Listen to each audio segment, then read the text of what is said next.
जय हिंद साथियों, आप सबको पता होगा कि आपका री एग्जाम जो 60,244 के लिए, उसके लिए स्टैटिक जीके का बेहतरीन क्लासेस, ये लास्ट क्लास है 10 क्लासेस का मैंने आपको प्रॉमिस किया था। एंड अगर आप 10 classes I am damn sure कि अगर आप देख लेते हैं तो आप ये फील करेंगे कि कम से कम आपके 10-12 नंबर आराम से, मतलब 10-12 क्वेश्चन आराम से बढ़ जाएंगे। आपने अगर उन्हें नहीं देखा है तो एक बार थोड़ा सा हल्का सा ट्रस्ट रखिएगा एंड उन क्लासों का प्रैक्टिस आप जरूर लगा के जाइएगा। आज नहीं, जब भी आपका एग्जाम हो तब लगा लीजिएगा, लेकिन वो आपके लिए बहुत ज़्यादा बेनिफिट जो है उससे ज़्यादा से ज़्यादा आपकी क्लासेस से होगा। इसलिए आपको वो सारी क्लासेस हो 1 से 10 तक आपको नहीं देखना है। शुरुआती दौर में मैं आपको 10 क्वेश्चंस का आपसे मैं कुछ जवाब पूछूंगा। 10 क्वेश्चंस के आपके आंसर कितना स्कोर बन रहे हैं वो आप कमेंट कर दीजिएगा एंड इसके बाद में जो इसका डिस्क्रिप्टिव होगा वो मैं आपको करवा दूंगा। तो शुरुआती दौर में हम पहले प्रैक्टिस सेट में सबसे पहला जो क्वेश्चन है उसको लेकर के चलते हैं कि आपका जवाब एकदम सही रहेगा। देखिएगा आपके सामने ये जो सवाल है, उस सवाल का जवाब आपको पता रहना चाहिए कि इस सवाल का जवाब क्या है। देखिएगा लिखा हुआ है कि गांधी जयंती के उत्सव को चिन्हित करने के लिए इसे अंतर्राष्ट्रीय अहिंसा दिवस के रूप में मनाया जाता है। तो इनमें से कौन सी संस्था है जो गांधी जी जयंती मतलब 2 अक्टूबर, क्या मतलब 2 अक्टूबर को सेलिब्रेट करती है, किस लिए, अंतर्राष्ट्रीय अहिंसा दिवस के रूप में मनाया जाता है, वो कौन सी संस्था है बताइएगा। ये सवाल आपका पहला सवाल है। अगर 1 नंबर बन रहा है मतलब एक क्वेश्चन मतलब 2 नंबर आप देख लीजिएगा, आपके सामने है। चलिएगा इसके बाद देख लीजिए, चलिए मैं आपको फटाफट पहले बताता हूं, उसके बाद में इसका डिस्क्रिप्शन बताऊंगा।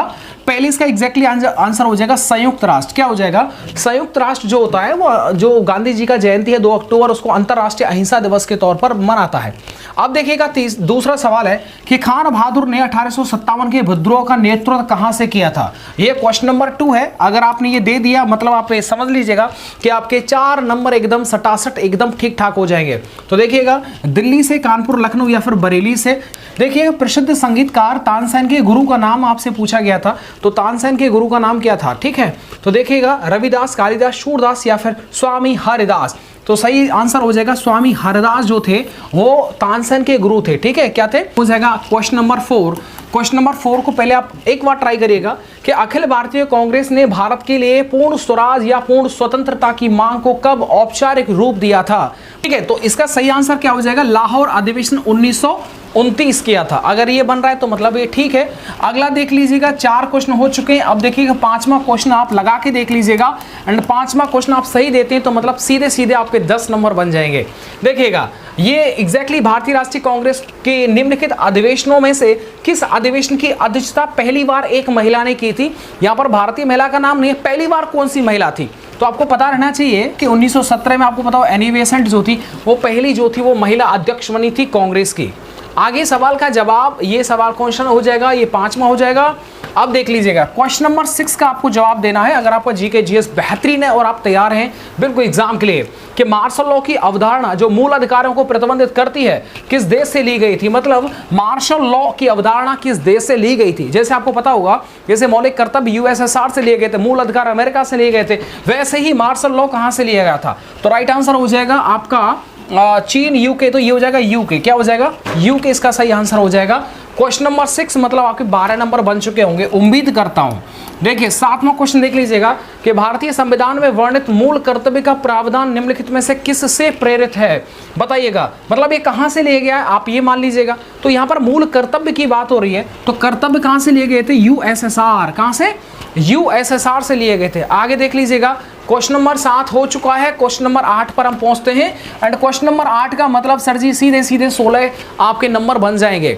अगला सवाल देखिएगा, भारतीय संविधान के अनुच्छेद 36 से 51 का संबंध निम्नलिखित में से किससे है। इससे जितनी पहली 9 क्लासेस है ना उन सब में आर्टिकल एकदम धुआं धुआं करा दिए यार। कुछ नहीं है, पढ़ने वाला विद्यार्थी अगर आपके साथ में जुड़ जाए तो समझ लो उन्होंने जिस तरह से पढ़ाई याद किया होगा वो सारा एक्सपीरियंस आपके साथ में होता है, ठीक है। तो इसलिए किस तरह से याद करना है, क्या क्या चीजें मैं आपको बता चुका हूं 9 वीडियोस में, कुछ छूटा नहीं है इसमें से।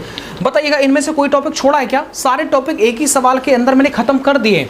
तो 36 से 51 आपको पता होगा कि भारतीय संविधान की प्रस्तावना या फिर नीति निर्देशक तत्व, तो आपको पता होगा ये नीति निर्देशक तत्व जो होते हैं वो 36 से 51 तक होते हैं। आगे देखिएगा भारतीय संविधान के अनुच्छेद 44 का मतलब क्या होता है। तो देखिएगा 44 का मतलब होता है कलात्मक ऐतिहासिक प्रत्येक स्मारक स्थान की सुरक्षा, राज्य का सार्वजनिक सेवाओं नो, ये देखिएगा ये है आर्टिकल न्यायपालिका को कार्यपालिका से अलग करना, आर्टिकल 50।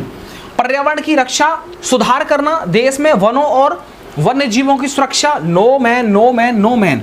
भारतीय राज्य क्षेत्र में नागरिकों के लिए एक समान नागरिक संहिता, मतलब ये वाला डी वाला एकदम सही हो जाएगा। आगे देखिएगा, टेंशन मत करिए, उनका डिस्क्रिप्टिव मैं आपको बताऊंगा। क्वेश्चन नंबर 10 और सीधे आपके 20 नंबर हो जाएंगे कि निम्नलिखित में से कौन सी नदी धुआंधार वाटरफॉल बनाती है? किस नदी पर धुआंधार जलप्रपात बना हुआ है? आपको पता रहना चाहिए कि मध्य प्रदेश के अंदर नर्मदा नदी पर धुआंधार जलप्रपात बना हुआ है। तो वो कौन सी नदी पर बना हुआ है? नर्मदा पर। आपको पता, तापी के बारे में मैंने पूरा डिटेल इन सबके बारे में बता दिया है। तापी आपको पता होगा पश्चिम की ओर बहने वाली दूसरी सबसे बड़ी नदी है। तो देखिएगा, जितने विद्यार्थी जिनके आपको पता है 10 क्वेश्चन एकदम सही हैं, इसका मतलब आप उनके जो 20 नंबर जो बन गए हैं, तो बिल्कुल कमेंट में आपका स्वागत है। सबसे पहले मैंने आपको जिस तरह से आप चाहते थे वैसे आपको बता दिया। अब देखिए, मैं आपको चाहूंगा जिस तरह से आपको बताऊंगा बहुत अच्छी तरीके से, जिन चीजों के बारे में आपको ज्यादा पता रहना चाहिए, इससे कुछ नहीं होने वाला। आपने बस कर दिया, ये तरीका तो आप घर से भी पढ़ सकते हैं, बोलो हाँ या ना, रियलिटी बात है, किताब से पढ़ सकते हैं, लेकिन फिर इसके पीछे जो अन्य जानकारी होती है 4 ऑप्शंस के सहित, उनके बारे में आपको पता रहेगा। मतलब समझ लीजिएगा आपका नॉलेज बढ़ रहा है। ये जो आप तरीका, जिस तरीके से आप बोल रहे थे, क्वेश्चन आंसर, भैया रियलिटी कुछ नहीं होने वाला। ये तरीका मात्र पेपर से 10 दिन पहले के लिए फायदेमंद होता है। उस टाइम पर आप बहुत ज्यादा नहीं पढ़ पाते, सिर्फ आप प्रैक्टिस के तौर पर ये सवाल इस तरीके से पढ़ते हैं। लेकिन मेरे भाई, अभी समय है, ये कोई सही तरीका नहीं है, ठीक है, ये सही तरीका नहीं है। तो 20 नंबर जिनके बन गए हो तो बहुत अच्छी बात है। बाकी देखिएगा 14, कम से कम 14 हैं तो बिल्कुल बताइएगा, मतलब 14 जो होते हैं एक पर्याप्त अच्छा स्कोर होता है। देखिएगा, ब्रिस्क देश के बारे में आपको पता रहना चाहिए। ब्रिस्क का मतलब क्या होता है? BRICS, और ये 2009 के अंदर बना था। कब बना था जी? ये 2009 के अंदर बना था। बी माने क्या होता है? ब्राजील। आर माने क्या होता है बताओ? आर माने रूस होता है, आई माने इंडिया, सी माने चाइना और एस माने साउथ अफ्रीका। तो ब्रिस्क कब बना था? 2009 के अंदर। दक्षिण एशियाई क्षेत्रीय सहयोग संगठन, मतलब इसे सार्क बोलते हैं। क्या बोलते हैं? SAARC, सार्क बोलते हैं। तो सार्क में देखो कौन कौन से देश आते हैं। देखिएगा, इसके अंदर कितने देश आते हैं? 8 देश आते हैं। कितने आते हैं? 8 देश आते हैं। अच्छा देखिएगा, सार्क देश जो होते हैं, इसका हेडक्वार्टर कहाँ पर है? काठमांडू, नेपाल के अंदर है। अच्छा देखिएगा, 8 जो देश आते हैं वो कौन कौन से आते हैं? मान लीजिएगा, देखो भाई सही तो नहीं बनेगा, ये मैं पहले ही आपसे बोल रहा हूँ। मान लीजिएगा ये हमारे भारत का जो है वो नक्शा बन गया। अब नक्शा बन गया तो इसके जो भारत के आसपास जो हमारे अन्य जो देश हैं वो 8 आने चाहिए। देखिएगा, सबसे पहले तो अफगानिस्तान आ गया, ये अफगानिस्तान हो गया। नीचे देखो नल्ला पाकिस्तान हो गया, दूसरा हो गया। इधर आपका नेपाल आ गया, नेपाल आ गया। इधर आपका भूटान आ गया, भूटान आ गया। क्या? भूटान आ गया। इसके बाद में देखिएगा, इधर आपको पता होगा, इसके बाद में यहाँ पर आ गया बांग्लादेश। क्या आ जाएगा जी? बांग्लादेश आ जाएगा। यहाँ पर हो जाएगा आपका मालदीव। क्या हो जाएगा जी? मालदीव। और यहाँ पर हो जाएगा आपका श्रीलंका। क्या हो जाएगा जी? श्रीलंका। लिखिएगा 1 2 3 4 5 6 7 और हमारा देश हो गया 8वां, ये हो जाएगा भारत। तो ये सारे जो देश हैं वो सार्क की कैटेगरी में आते हैं। ठीक है, आपसे पूछा जाए G20 ग्रुप ऑफ 20 कब बना था, तो ये 1999 के अंदर बना था। सार्क जो है वो कब बना था? ये आपका 1985 के अंदर बना था। कब बना था? 1985 के अंदर। पूरा आपको बता दिया। अब अगले सवाल पर आप देखिएगा, ये आपको मैंने बता दिया। आगे देखिएगा, प्रसिद्ध संगीतकार तानसेन के गुरु का नाम क्या था? स्वामी हरिदास था। क्या था? स्वामी हरिदास था। एंड तानसेन जो थे वो आपको पता रहना चाहिए कि अकबर के जो 9 रत्न थे ना भैया, अकबर के 9 रत्नों में, ठीक है, 9 रत्नों में तानसेन शामिल थे। एंड तानसेन को जो है मियाँ की उपाधि अकबर ने दी थी। क्या? इनको जो मियाँ की उपाधि थी, ठीक है, मियाँ की और जो उपाधि थी वो भी अकबर ने ही दी थी। ठीक, कालिदास की रचना का नाम लिख लीजिएगा, अभिज्ञान। लिख लीजिएगा भाई, अभिज्ञान शाकुंतलम। क्या? शाकुंतलम। आगे देखिए, सूरदास का कौन सा है? सूरसागर। क्या है बताओ? सूरसागर, सूरसागर, सूर सरावली। ये जो इनकी वो विशेष रचना है। आगे देखिएगा, आगे देखिएगा, अखिल भारतीय कांग्रेस ने भारत के पूर्ण स्वराज की मांग जो है कब औपचारिक रूप से की थी? 1929 के अंदर की थी। ये तो सभी को पता होगा, इसमें कोई नई बात नहीं है। भारतीय राष्ट्रीय कांग्रेस के निम्नलिखित अधिवेशन में किस अधिवेशन की अध्यक्षता पहली बार महिला ने की थी? आपको मैंने बता दिया है। बेटा आवाज नहीं, बता दिया 1917 में हुआ था। देखिए 1925 कानपुर के अंदर आपको पता होगा सरोजनी नायडू क्या थी? ये हमारे भारत की पहली थी, सरोजनी।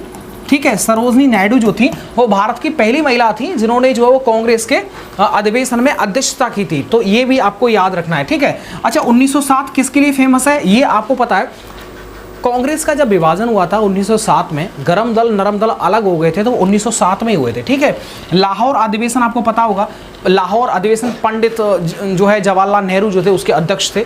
आगे देखिएगा मार्शल लॉ की अवधारणा मैंने आपको बता दी यूके से एंड यूएसएसआर से क्या लिया था बताओ, मूल कर्तव्य। क्या जितना मैं आपको बता रहा हूं उतना जो है आपको पता रहना चाहिए। आगे देखिएगा, आगे ये आपको बता दें मूल कर्तव्य कहां से लेके थे, यूएसएसआर से, फ्रांस, कनाडा, संयुक्त राज्य अमेरिका से। अच्छा, अमेरिका का मैंने आपको बता दिया, ये जो था मूल अधिकार लिए थे। क्या मूल अधिकार लिए थे। 36 से 51 में क्या आता है, नीति निर्देशक तत्व आते हैं। क्या नीति निर्देशक तत्व आते हैं। अच्छा, मूल अधिकार कहां से कहां तक है, 12 से 35 तक है। क्या 12 से 35 है। मूल कर्तव्य कहां से कहां तक है, ये जो है वो आपको मुझे बता देना है। आगे देखिएगा सर जी, आगे देखो अनुच्छेद 44 मैंने बता दिया, ऐतिहासिक प्रत्येक स्मारक का स्थान की सुरक्षा किस आर्टिकल में होगी, तो ये जो आर्टिकल है वो 49 है। क्या आर्टिकल नंबर 49। और पर्यावरण से संबंध, पर्यावरण की जो सुरक्षा है वो किस आर्टिकल में है, वो है 48 है। क्या आर्टिकल 48A। तो इसको याद रखना, पर्यावरण से संबंधित 48 आएगा एंड समान नागरिक संहिता 44, देखो समान है ना 4 ये हो जाएगा। और न्यायपालिका कार्यपालिका एकदम 50-50 अलग अलग हो गया, तो आर्टिकल 50 हो गया। एंड कलात्मक ऐतिहासिक प्रत्येक वो आर्टिकल नंबर 49 हो जाएगा। आगे देखिएगा, कौन सी नदी धुआंधार जलप्रपात पर जो है वो स्टैंड करती है, तो देखिएगा जो नर्मदा नदी पर बना हुआ धुआंधार वाटरफॉल है ये कहां पर है, देखिएगा ये लिख देता हूं कि जो धुआंधार, क्या धुआंधार जलप्रपात है, जलप्रपात ये किस नदी पर बना हुआ है, ये आपकी नर्मदा नदी पर बना हुआ है। ये कहां पर बना हुआ है, ये आपका जबलपुर के अंदर, ठीक है, जबलपुर के अंदर जो कि एमपी के अंदर है। ठीक है, मुझे बताओ एमपी का विशेष कौन सा स्थान है जबलपुर के अंदर, ये आप मुझे बताएंगे। दूसरी बात, एक और चीज देखो, तापी पता होगा आपको महाराष्ट्र से निकलती है, मेन भाग इसका महाराष्ट्र में।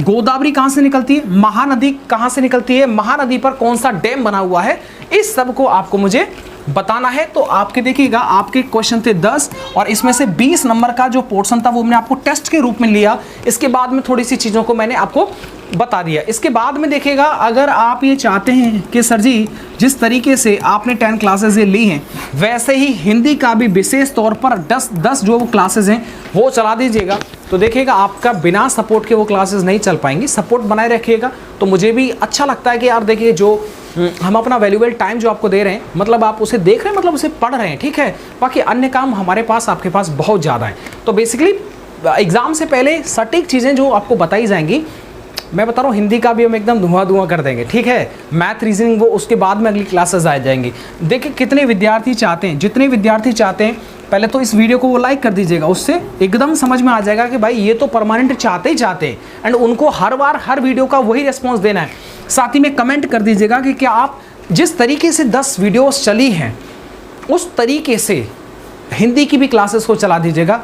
तो बिल्कुल चला दूंगा, बस आप अपना प्यार सपोर्ट बनाए रखेंगे एंड आप मुझे सपोर्ट करेंगे तब। नहीं तो देखो क्लासेस यूट्यूब पर बहुत ज़्यादा हैं एंड सही कंटेंट जो एग्ज़ाम में आएगा वो अगर बात करें तो भाई शायद ही जो है आपको कुछ भी कोई भी क्वेश्चंस बेकार लगेगा। देखिए जो सिलेक्टेड है स्वाभाविक सी बात है कि उसको सही जानकारी ज़रूर होगी।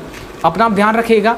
कितने विद्यार्थी इनके 20 नंबर आए, कितने विद्यार्थी जिनका 10 से ज़्यादा नंबर आए, वो ज़रूर कमेंट करके बताइएगा। मिलता हूँ आपको नेक्स्ट वीडियो के साथ। वीडियो को देखने के लिए आप सबका बहुत बहुत शुक्रिया।